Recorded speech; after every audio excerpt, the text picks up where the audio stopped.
Welcome back to This Week at ISU. I'm your host, Whitney Milbrooks. This week we have Leadershop, Family Feud, and more. This Week at ISU starts right now.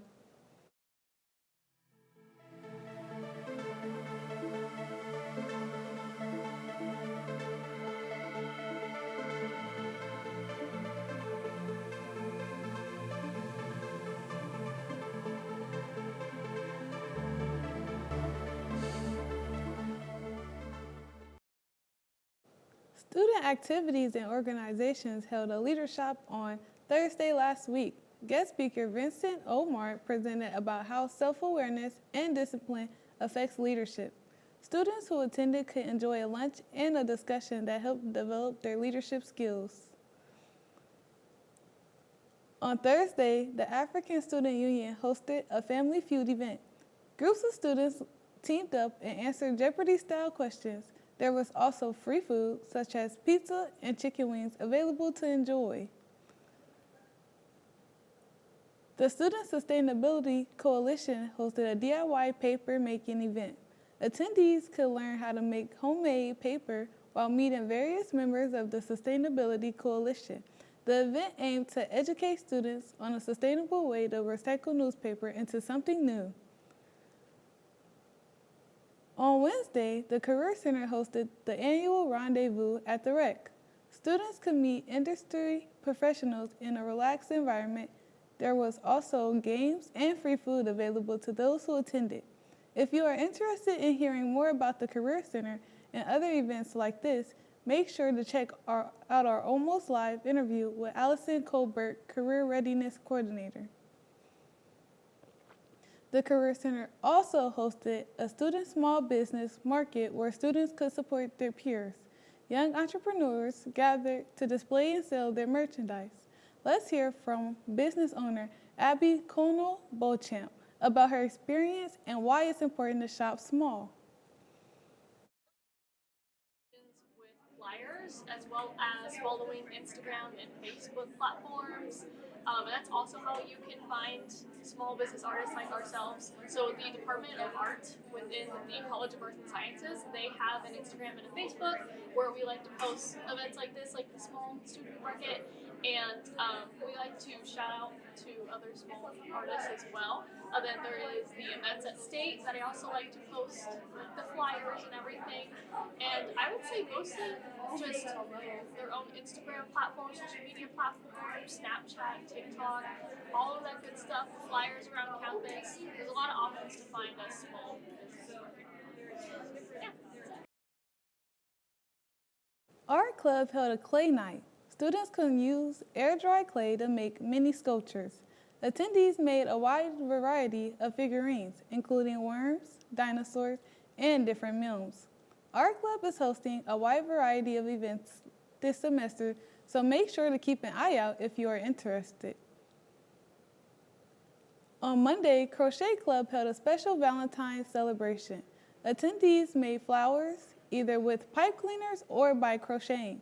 They also had kits to make Valentine's Day cards and free candy. The event ended with a raffle drawing for 2 different themed baskets. Students had the chance to learn all about search engine optimization through the American Marketing Association. It was an easy way for beginners to learn how search engines, such as Google, prioritize content. Students present also had a chance to hear from SGA candidates Olivia and Campbell. One Love Club went out to the Commons and offered students a chance to make candygrams for their Valentines. They also taught students who stopped by the traits of a healthy relationship, such as trust. This week for Health Minute, we will be talking about dating violence and partner abuse. Make sure to tune in next week where we will discuss burnout and how to prevent it. Now over to Pluto Draper for Health Minute. Hey Sycamores, welcome back to Health Minute. I'm Pluto Draper. Valentine's Day is right around the corner. Let's talk about what it means to have a healthy relationship. In a healthy relationship, you should be able to bring out the best in your partner, and they should do the same for you. That's not to say that you won't have disagreements or low times, but overall, you should be on the same page. You should have mutual respect for each other and generally be on the same page. A toxic relationship can turn abusive. Here are some early warning signs you should look out for. A little bit of jealousy can be normal, but being extremely jealous to the point of interrogation is not. An abuser may become jealous if their partner spends time with friends, family, and even children. Quick involvement or love bombing is another tactic that abusers may use to get their victim hooked. Controlling behavior is very toxic and can easily lead to isolating the victim. Abusers may also be hypersensitive to criticism and/or blame others for all their problems. Another sign is verbal abuse, as in being cruel and degradation. Verbal abuse is terrible on its own, but it can evolve into physical abuse as well. If you or loved one feel trapped in an abusive relationship, please reach out to the National Domestic Violence Hotline at 800-799-7233 or find local resources. Remember that you are not alone. Thanks for joining us, and check back next week for more educational health information. Back to the studio. Thank you, Pluto. The last few weeks have been snowy, but things are starting to heat up. Now over to Jake Patton for next week's weather forecast. Thanks, Whitney. Sycamores can look forward to warmer temperatures as it's going to stay on the warmer side. Our forecast is mostly cloudy, but like I said earlier, we're going to stay on the warmer side. You can expect a high of 68 on Wednesday and a low of 51 on Friday. Back to the studio. Thanks, Jake. Let's look into the forest and hear about all the things basketball. Let's pass it over to Jackson Ennis to the court. On Monday, Sycamore men's basketball hosted the Southern Illinois Salukis, where the 3,000th game in program history was celebrated. To get the Sycamores going on offense, Sterling Young's basket will count after the contact from Jalen Haynes. He will gladly take that free throw. St. Bernard gets an offensive rebound, who chucks it out to Camp Wagner, who pump fake, dribble, for three! Sycamores trail the Salukis by 5 heading into the half. Bruno Allyson led the way for the Sycamores in scoring on Monday with 17 points. Allyson, who's usually a threat from perimeter, showed the Salukis that they can't count out his abilities in the paint. Redshirt sophomore Cooper Bean saw some action on the floor. Bean had 5 points in 10 minutes, shooting 50% from the field. The Sycamores fell short in their outing against the Salukis, 65-80.